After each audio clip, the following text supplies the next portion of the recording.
नमो भगवते तस्मै कृष्णायादवत्कर्मणे रूपनाम विभेदेन जगत्कीर्ति यो यतः सच्चिदानन्दरूपाय विश्वोत्पत्त्यादिहेतवे तापुत्रे विनाशाय श्रीकृष्णाय वयं नुमः। श्रीमद्भागवत महापुराण द्वादश स्कंध 12वां अध्याय। श्रीमद्भागवत की संक्षिप्त विषय सूची। श्री सूत जी कहते हैं, भगवत भक्ति रूप महान धर्म को नमस्कार है। विश्व विधाता भगवान श्री कृष्ण को नमस्कार है। अब मैं ब्राह्मणों को नमस्कार करके श्रीमद्भागवतोक्त सनातन धर्मों का संक्षिप्त विवरण सुनाता हूँ। शौनकादिक ऋषियों, आप लोगों ने मुझसे जो प्रश्न किया था उसके अनुसार मैंने भगवान विष्णु का यह अद्भुत चरित्र सुनाया। यह सभी मनुष्यों के श्रवण करने योग्य है। इस श्रीमद्भागवत पुराण में सर्व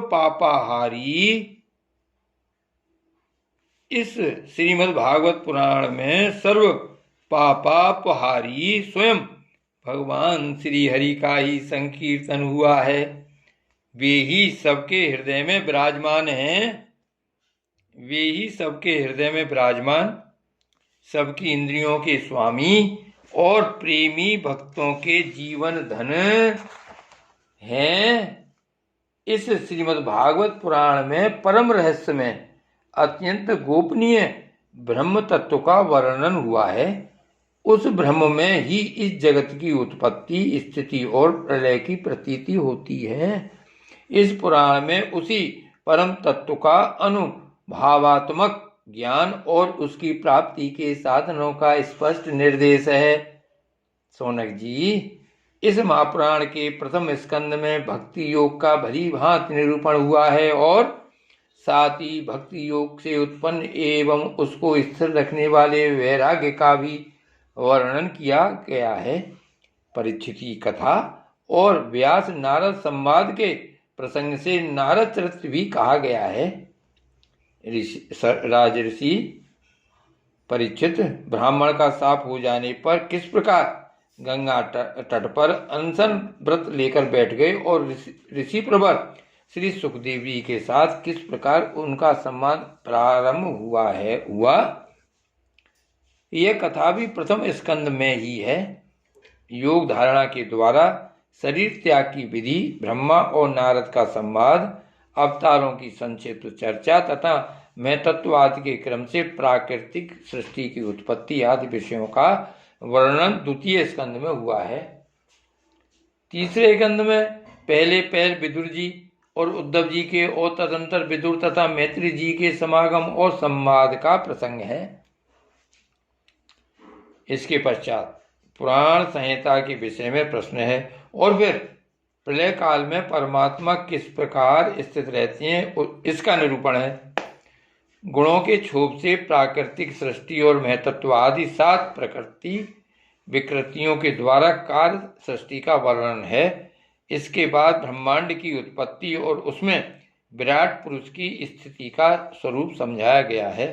तदंतर स्थूल और सूक्ष्म काल का स्वरूप, लोक पद्म की उत्पत्ति, प्रलय समुद्र से पृथ्वी का उद्धार करते समय वराह भगवान के द्वारा हिरण्याक्ष का वध, देवता, पशु, पक्षी और मनुष्यों की सृष्टि एवं रुद्रों की उत्पत्ति का प्रसंग है। इसके पश्चात उस अर्ध नारी नर के स्वरूप का विवेचन है, जिससे स्वयंभू मनु और स्त्रियों की अनंत उत्तम आध्या प्रकृति शतरूपा का जन्म हुआ था। कर्दम प्रजापति का चरित्र, उनसे मुनि पत्नियों का जन्म, महात्मा भगवान कपिल का अवतार और फिर कपिल देव तथा उनकी माता देवहूति के संवाद का प्रसंग आता है।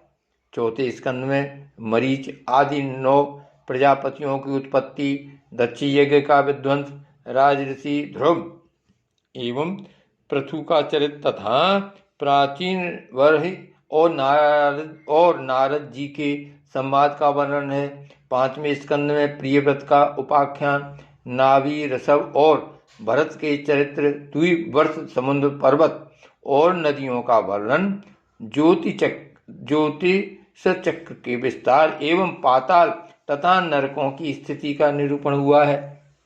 शौनकादि ऋषियों 6ठे स्कंद में ये विषय आए हैं। प्रचेताओं से दक्ष की उत्पत्ति, दक्ष पुत्रियों की संतान, देवता, असुर, मनुष्य, पशु, पर्वत और पक्षियों का जन्म, कर्म, वृतासुर की उत्पत्ति और उसकी परम गति अब 7वें स्कंद के विषय में बतलाए जाते हैं। इस स्कंद में मुख्यतः दैत्यराज हिरण्यकश्यप और हिरण्याक्ष के जन्म, कर्म एवं दैत्य शिरोमणि महात्मा प्रहलाद के उत्कृष्ट चरित्र का निरूपण है। 8वें स्कंद में मनवंतरों की कथा, गजेंद्र मोक्ष, विभिन्न मनवंतरों में होने वाले जगदीश्वर भगवान विष्णु के अवतार, कूर्म, मत्स्य, वामन, धन्वंतरी, हयग्रीव आदि, अमृत प्राप्ति के लिए देवताओं और दैत्यों का समुद्र मंथन और देवासुर संग्राम आदि विषयों का वर्णन है। 9वें स्कंद में मुख्यतः राजवंशों का वर्णन है। इक्ष्वाकु के जन्म, कर्म, वंश विस्तार, महात्मा, सुधूम्न, इला एवं तारा के उपाख्यान, इन सब का वर्णन किया गया है। सूर्यवंश का वृतांत, ससाद और नरक आदि राजाओं का वर्णन, सुकन्या का चरित्र, सरयाती, खटवांग, मानधाता, सौभरी, सगर, बुद्धिमान, कुकुस्थ और कौशलेंद्र भगवान राम के सर्व पापहारी चरित्र का वर्णन भी इसी स्कंद में है। तदंतर निमिका देहत्याग और जनकों की उत्पत्ति का वर्णन है। भृगु वंश शिरोमणि परशुराम जी का क्षत्रिय संहार, चंद्रवंशी नरपति पुरुरवा, अयाति, नहुस, दुष्यंत नंदन भरत, संतनु और उनके पुत्र भीष्म आदि की संक्षिप्त कथाएं भी 9वें स्कंद में ही हैं। सबके अंत में अयाति के बड़े लड़के यदु का वंश विस्तार कहा गया है। शौनकादि ऋषियों, इसी यदुवंश में जगतपति भगवान श्री कृष्ण ने अवतार ग्रहण किया था। उन्होंने अनेक असुरों का संहार किया। उनकी लीलाएं इतनी हैं कि कोई पार नहीं पा सकता। फिर भी 10वें स्कंद में उनका कुछ कीर्तन किया गया है। वसुदेव की पत्नी देवकी के गर्भ से उनका जन्म हुआ। गोकुल में नंद बाबा के घर जाकर बढ़े। पूतना के प्राणों को दूध के साथ पी लिया। बचपन में ही छकड़े को उलट दिया। तृणावर्त, बकासुर एवं वत्सासुर को पीस डाला। सपरिवार धेनुकासुर और प्रलंबासुर को मार डाला। दावानल से घिरे गोपों की रक्षा की। कालिया नाग का दमन किया। अजगर से नंद बाबा को छुड़ाया। इसके बाद गोपियों ने भगवान को पति रूप से प्राप्त करने के लिए व्रत किया और भगवान श्री कृष्ण ने प्रसन्न होकर उन्हें अभिमत वर दिया। भगवान ने यज्ञ पत्नियों पर कृपा की। उनके पतियों ब्राह्मणों को बड़ा पश्चाताप हुआ। गोवर्धन धारण की लीला करने पर इंद्र और कामधेनु ने आकर भगवान का यज्ञाभिषेक किया। शरद ऋतु की रात्रियों में ब्रज सुंदरियों के साथ रासक्रीड़ा की। दुष्ट, शंखचूर्ण, अरिष्ट और केसी के वध की लीला हुई। तदंतर अक्रूर जी मथुरा से वृंदावन आए और उनके साथ भगवान श्री कृष्ण तथा बलराम जी ने मथुरा के लिए प्रस्थान किया। उस प्रसंग पर ब्रज सुंदरियों ने जो विलाप किया था उसका वर्णन है। राम और श्याम ने मथुरा में जाकर वहां की सजावट देखी और कुबलिया, पीण, हाथी, मुष्टिक, चारण एवं कंस आदि का संहार किया। सांदीपन गुरु के यहाँ विद्या अध्ययन करके उनके मृत पुत्र को लौटा लाए। शौनकादि ऋषियों, जिस समय भगवान श्री कृष्ण मथुरा में निवास कर रहे थे उस समय उन्होंने उद्धव और बलराम जी के साथ यदुवंशियों का सब प्रकार से प्रिय और हित किया। जरासंध कई बार बड़ी बड़ी सेनाएं लेकर आया और भगवान ने उनका उद्धार करके पृथ्वी का भार हल्का किया। काल यवन को मुचकुंद से भस्म करा दिया। द्वारकापुरी बसाकर रातों रात सबको वहां पहुंचा दिया।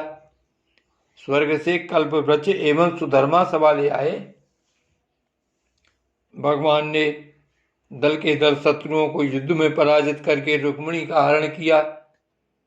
बाणासुर के साथ युद्ध के प्रसंग में महादेव जी पर ऐसा बाण छोड़ा कि वे जवाइयां लेने लगे और इधर बाणासुर की भुजाएं काट डाली।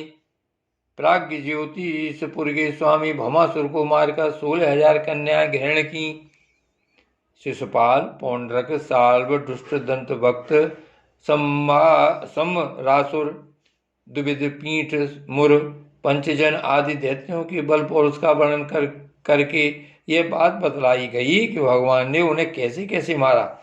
भगवान के चक्र ने काशी को जला दिया और फिर उन्होंने भारतीय युद्ध में पांडवों को निमित्त बनाकर पृथ्वी का बहुत बड़ा भार उतार दिया।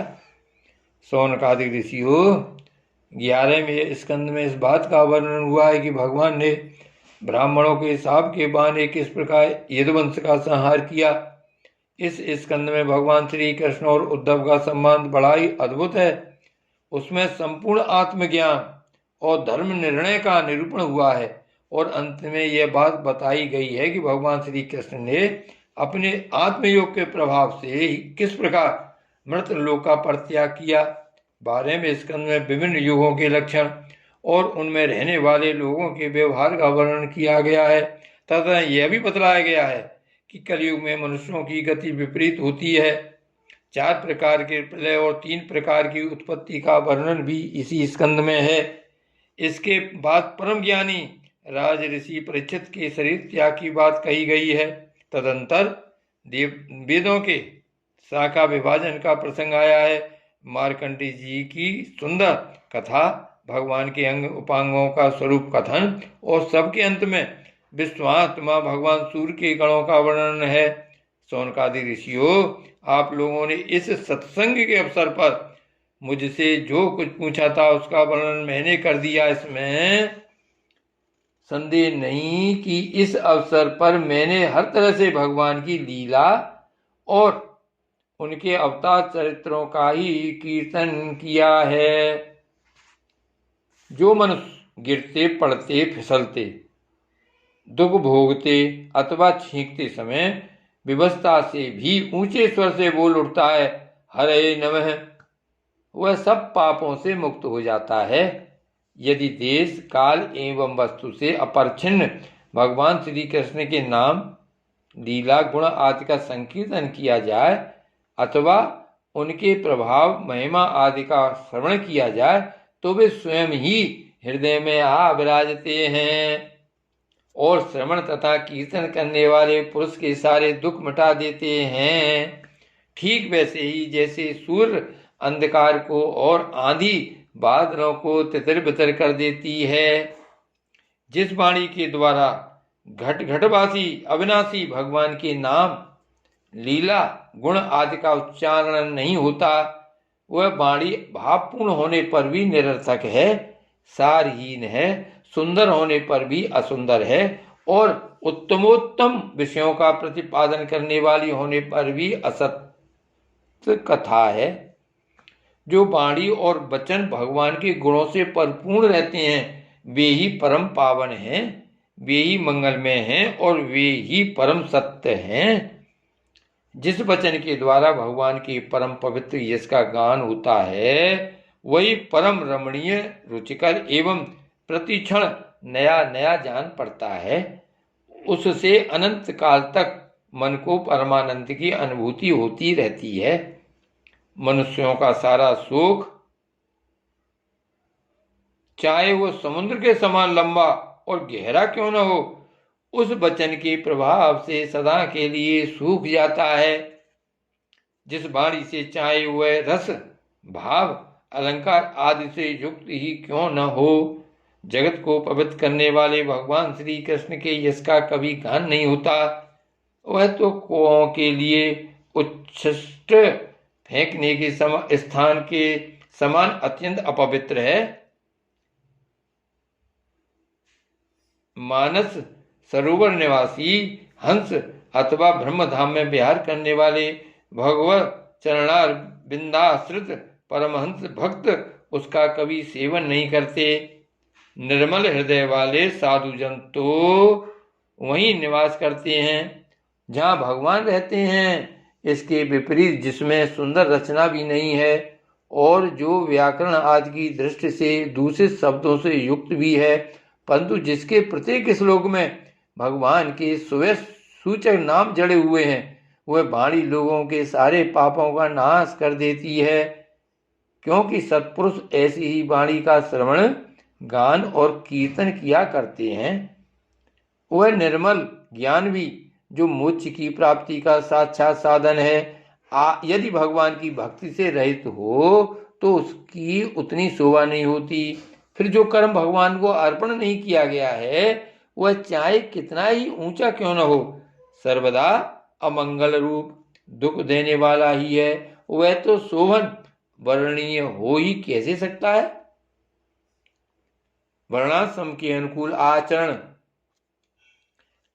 वर्ण आश्रम के अनुकूल आचरण, तपस्या और अध्ययन आदि के लिए जो बहुत बड़ा श्रम किया कर जाता है, उसका फल है केवल यश अथवा लक्ष्मी की प्राप्ति।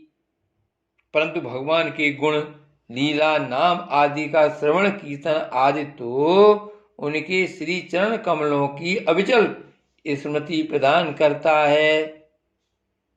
भगवान श्री कृष्ण के चरण कमलों की अविचल स्मृति सारे पाप ताप और अमंगलों को नष्ट कर देती और परम शांति का विस्तार करती है।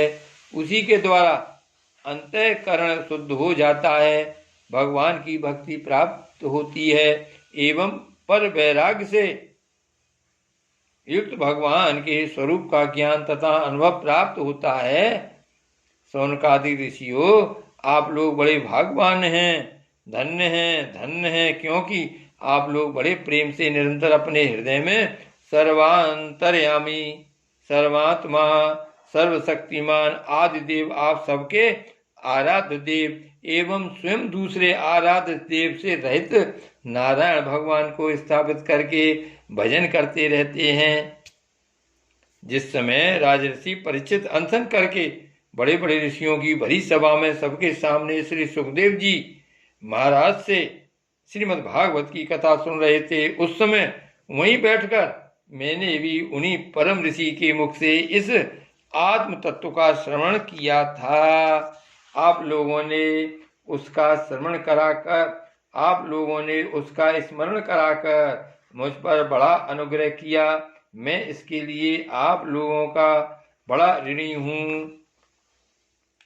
शौनकादिक ऋषियों, भगवान वासुदेव की एक एक लीला सर्वदा श्रवण कीर्तन करने योग्य है। मैंने इस प्रसंग में उन्हीं की महिमा का वर्णन किया है जो सारे अशुभ संस्कारों को धो बहाती है। जो मनुष्य एकाग्र चित्त से एक पहर अथवा एक क्षण ही प्रतिदिन इसका कीर्तन करता है और जो श्रद्धा के साथ इसका श्रवण करता है, वह अवश्य ही शरीर सहित अपने अंतःकरण को पवित्र बना लेता है।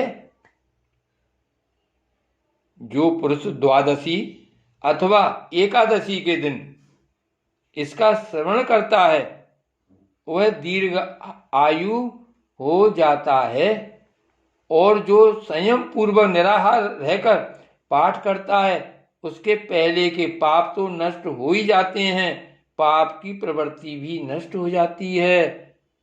जो मनुष्य इंद्रियों और अंतःकरण को अपने वश में करके उपवास पूर्वक पुष्कर, मथुरा अथवा द्वारका में इस पुराण संहिता का पाठ करता है, वह सारे भयों से मुक्त हो जाता है। जो मनुष्य इसका श्रवण या उच्चारण करता है, उसके कीर्तन से देवता, मुनि, सिद्ध, पितर, मनु और नरपति संतुष्ट होते हैं और उसकी अभिलाषाएं पूर्ण करते हैं।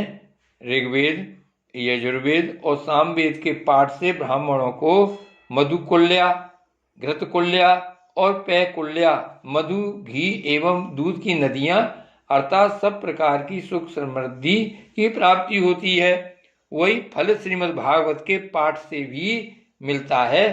जो ध्वज संयम पूर्वक इस पुराण संहिता का अध्ययन करता है उसे उसी परम पद की प्राप्ति होती है जिसका वर्णन स्वयं भगवान ने किया है। इसके अध्ययन से ब्राह्मण को ऋतंबरा प्राज्ञा तत्व ज्ञान को प्राप्त कराने वाली बुद्धि की प्राप्ति होती है और क्षत्रिय को समुद्र पर्यंत भूमंडल का राज प्राप्त होता है। वैश्य कुबेर का पद प्राप्त करता है और सूत सारे पापों से छुटकारा पा जाता है। भगवान ही सबके स्वामी हैं और समूह के समूह कलमलों को ध्वंस करने वाले हैं। यूं तो उनका वर्णन करने के लिए बहुत से पुराण हैं, परंतु उनमें सर्वत्र और निरंतर भगवान का वर्णन नहीं मिलता। श्रीमद् भागवत महापुराण में तो प्रत्येक कथा प्रसंग में पद पद पर सर्वस्वरूप भगवान का ही वर्णन हुआ है। वे जन्म मृत्यु आदि विकारों से रहित, देश कालादिकृत परिच्छेदों से मुक्त एवं स्वयं आत्म तत्व ही हैं। जगत की उत्पत्ति स्थिति प्रलय करने वाली शक्तियां भी उनकी स्वयं भूत ही हैं, भिन्न नहीं। ब्रह्मा शंकर इंद्र आदि लोकपाल भी उनकी स्तुति करना लेस मात्र भी नहीं जानते। उन्हीं एक रस सच्चिदानंद स्वरूप परमात्मा को मैं नमस्कार करता हूँ, जिन्होंने अपने स्वरूप में ही प्रकृति आदि 9 शक्तियों का संकल्प करके इस चराचर जगत की सृष्टि की है और जो इसके अधिष्ठान रूप से स्थित हैं तथा जिनका परम पद केवल अनुभूति स्वरूप है। उन्हीं देवताओं के आराध्य देव सनातन भगवान के चरणों में मैं नमस्कार करता हूँ। श्री सुखदेव जी महाराज अपने आत्मानंद में ही निमग्न थे।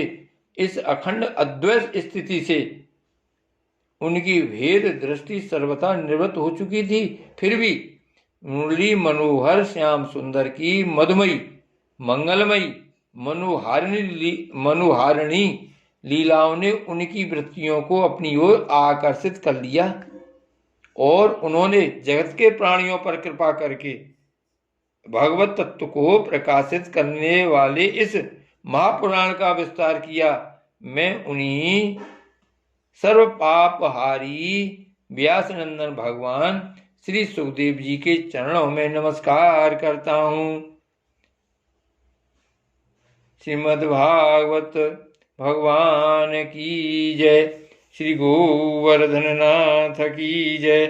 श्री वल्लभाधीश की जय।